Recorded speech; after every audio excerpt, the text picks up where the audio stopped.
Cenário político começa no terceiro bloco desta quinta-feira. Participe, ainda dá tempo de você mandar sua mensagem. As redes sociais estão aí. Estamos falando de volta do comércio, estamos falando de perspectivas de movimentação, de promoção que vai acontecer, renegociação de dívidas. Então, mande aí sua dúvida. Você pode também mandar sobre qualquer assunto que envolva política. Qual é a sua demanda, a demanda aí do seu bairro, sua opinião sobre alguma notícia que você viu. Fique à vontade para participar com a gente. E eu quero aproveitar e mandar um alô especial para Valdete Samanda. Encontrei com ela hoje e ela me pediu este alô especial porque disse que assiste ao Cenário Político todas as noites. Muito obrigada, Valdete. Esteja sempre aqui com a gente. Você é muito bem-vinda aqui para fazer o Cenário Político junto com a gente. E tem notícias sobre a Assembleia Legislativa, CPI. Aqui do Rio Grande do Norte, né? Do Senado, não. A Comissão Parlamentar de Inquérito da Covid da Assembleia Legislativa do Rio Grande do Norte aprovou, nesta quinta-feira, a quebra dos sigilos telefônico, telemático, bancário e fiscal do secretário executivo do Consórcio Nordeste, o Carlos Eduardo Gabas. O requerimento do presidente da CPI, deputado Kelps Lima, do Solidariedade, foi aprovado à unanimidade pelos membros presentes. Francisco do PT, que é o relator, Gustavo Carvalho e Ubaldo Fernandes, suplente do deputado Jorge Soares na comissão. Durante a reunião, o deputado Kelps Lima apresentou o requerimento, mas disse que os dados que justificavam a quebra do sigilo das informações são confidenciais e somente os parlamentares terão acesso, assim como aos dados que forem repassados à CPI pelas instituições. O período dos dados que serão solicitados também não foram expostos pela CPI, também não foi exposto pela CPI, que vai oficiar as instituições devidas para que as informações sejam repassadas à comissão. O secretário executivo foi convocado pela CPI da Covid na condição de investigado e permaneceu em silêncio durante o depoimento. No dia 6 de outubro, semana passada, foi liberado pelos parlamentares depois de informar que não responderia a nenhuma das perguntas. A Justiça do Rio Grande do Norte havia concedido habeas corpus para que Carlos Gabas não precisasse responder aos questionamentos dos parlamentares.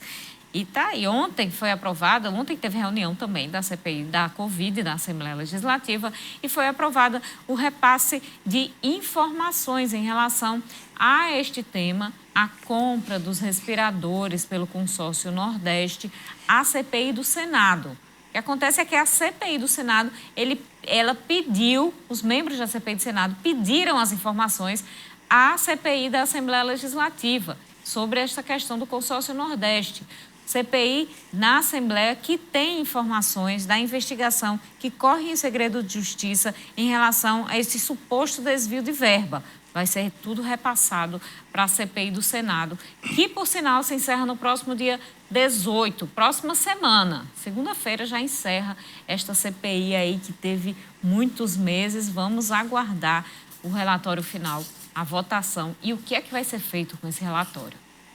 Vamos voltar aqui a conversar com o presidente da CDL, o Stênio Max. Stênio, quais são as perspectivas do setor econômico de uma forma geral agora com a volta total de funcionamento aí da economia, também com a volta também do setor de eventos, que foi o último, né, a ser retomado, que também movimenta, por sinal, esse setor do entretenimento movimenta o comércio de uma forma geral, o setor de salão de beleza, setor de loja, setor de comércio de alimentos e bebidas. Como é a expectativa a partir de agora? Olha, você foi muito feliz, Carol, porque na sua pergunta, o comércio hoje, de um modo geral, ele é globalizado, ele é interligado. A partir do momento que você para um buffet, você para a doceira, para o boleiro, para o manobrista, para o garçom, para a pessoa que ajeita o salão, você imagina a cadeia que envolve uma festa. Você imagina o comércio parando de forma toda que aconteceu agora. O reflexo é a indústria automobilística hoje, está aí, se você não consegue comprar um carro novo porque falta chip. Uma coisa tão simples no carro que são os condutores que está faltando, a previsão de normalizar em março. Então, a gente tem uma expectativa que desde junho o comércio ele vem aquecendo, literalmente, né, aqui em Mossoró, E ele vem tendo um incremento gradual, sempre a gente fazendo uma referência a 2019. E aí, agora a gente já pode fazer um comparativo com o ano passado, que foi aberto nesse período, e aí ele tem realmente erguido de uma forma bem significante, inclusive, assim, o destaque maior é para bares e restaurantes, todo esse setor que ficou parado. Então, a expectativa é que a gente tenha um crescimento, inclusive fechando o ano, mesmo com a parada que tivemos, maior do que 2019 e bem maior do que 2020. Então, a gente veio com bastante otimismo, uma expectativa que Mossoró tem aqui um saldo positivo de mais de 1.500 empregos gerados em relação ao CAGED. E isso aí é que nos anima e faz com que a gente fique aí mais atento para que deixe o comerciário, o comerciante e os consumidores atentos aos movimentos da economia. A gente tem aqui algumas participações, Estênio. Nós temos a Joesília de Souza. Ela disse que ouviu falar, disse o seguinte: quero saber se pagando R$100 se limpa o nome. Estão dizendo, quero saber se é verdade. Vamos combater a fake news, né?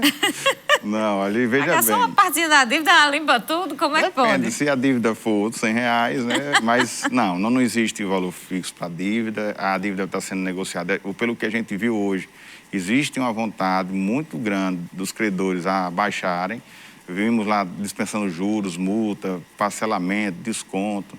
Então, a gente não é esse valor fixo. Carol, tive a ter uma pergunta interessante aqui, que vem bem a calhar e é um serviço importante que nós temos hoje. O CDL tem um trabalho social importante através do SPC Brasil. A gente tem uma ferramenta chamada SPC Consumidor. Você que tem celular, Android ou iOS, você pode baixar ali, você pode consultar seu nome, se está inadimplente, a qualquer momento. E nós temos um serviço do SPC que eu aconselho a você empresário ou a você pessoa física que contrata, que é o SPC Avisa. Eu digo porque o que aumentou nessa pandemia de fraude, principalmente envolvendo aí furtos de contas de WhatsApp, compras indevidas com cartão de crédito, consulta. Então, esse serviço SPC Avisa, toda vez que uma empresa consultar o seu nome, ou o seu CPF, ou o CNPJ, automaticamente, Carol, você é avisado no seu celular através de um SMS ou através de um e-mail. E semanalmente a gente manda um relatório. A gente tem visto que esse serviço a nível de Brasil minimizou e muito a fraude. Porque como você começa a receber mensagem que seu CPF está sendo consultado, automaticamente você fica mais esperto e vai procurar. Então, quem quiser ativar esse serviço, ele tem um custo baixo, popular, pode ir lá na CDL. Inclusive, a gente falou aqui da CDL, não disse onde era, mas é na Alfredo Fernandes, 292, ali no centro, próximo à Igreja São Vicente, por trás da Receita Federal.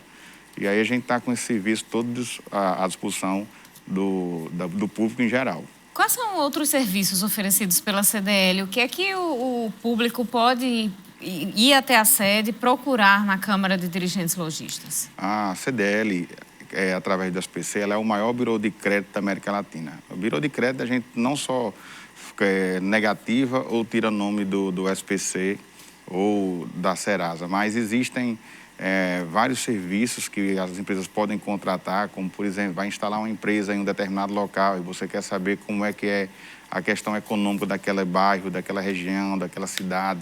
Nós temos hoje o certificado digital, que cada vez mais, hoje, a gente praticamente virou digital, assina hoje documentos pela internet, através de certificação. Nós emitimos lá com preços para o nosso associado, com 50% de desconto, que é importante, e diversas parcerias que nós temos com várias empresas que com descontos de aí chegam até 50% pelo fato de você ser associado da CDL. Sem contar, Carol, que uma classe, quando ela é representada e tem representatividade, ela torna mais forte. O lema de unidos somos mais fortes nunca veio tanto a calhar. Então, nós estamos as empresas todas reunidas, juntos, juntando força, a gente consegue ter uma maior representatividade sobre os órgãos de fiscalização, os órgãos públicos em geral.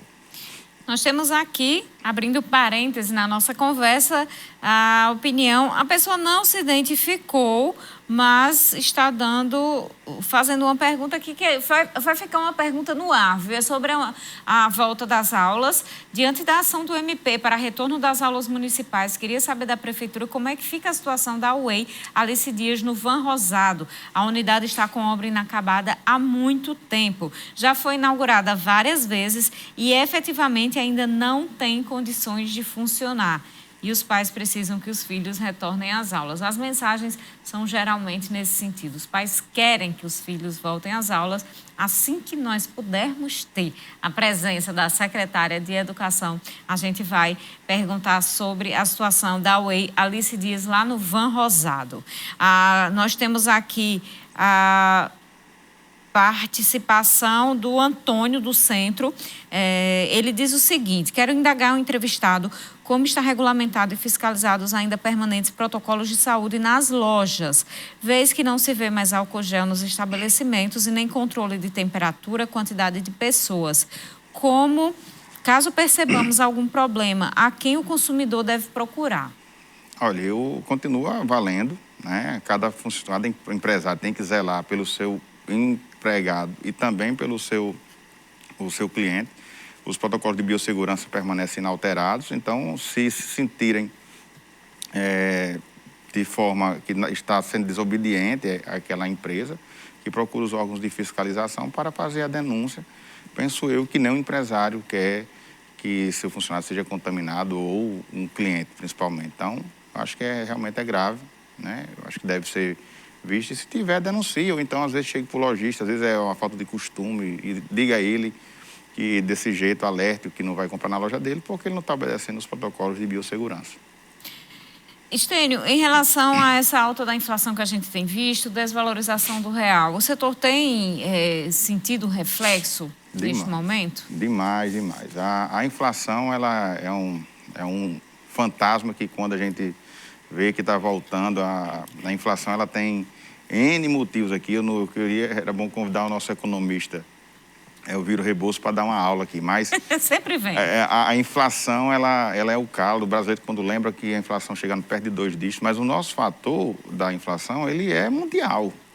Não é um privilégio do Brasil aqui ter o combustível alto, não é um privilégio do Brasil ter aqui. Os Estados Unidos teve um aumento de quase 100% em todas as commodities, então é a nível mundial. Cabe a gente, empresário, mas cobrar dos entes públicos que criem ferramentas e mecanismos para combater. A gente já tem uma expectativa aí de estabilização na inflação, falou-se aí em 9,5%, já baixou aí para 8,5%, tem expectativa de 7,5%. E quando a gente fala em inflação alta, tudo repercute, né? O combustível, que vai, essa polêmica da política de preços da Petrobras, que já vem de vários anos, né? Agora com esse aumento do dólar, que também é um influenciador aqui.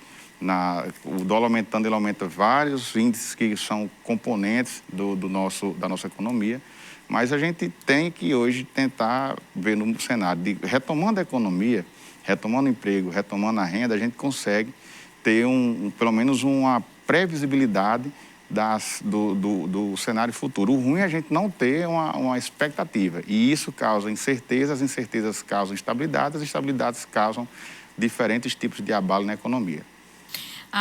O ministro Rogério Marinho esteve aqui em Mossoró há cerca de 15 dias e realizou, inclusive, a agenda na sede da CDL. Como é que tem sido o apoio do governo federal aos setores econômicos aqui na região? O governo federal aqui, acho que na região, a gente tem visto esse projeto que o ministro Rogério Marinho trouxe para cá, onde todas as cidades que têm áreas agricultáveis vão receber um maquinário.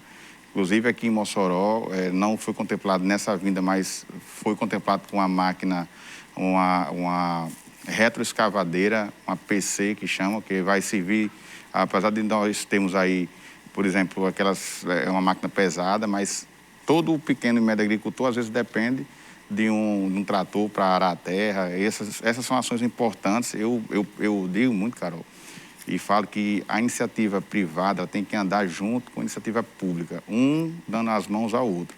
Nunca achar de receber partido A, B ou C, pelo contrário.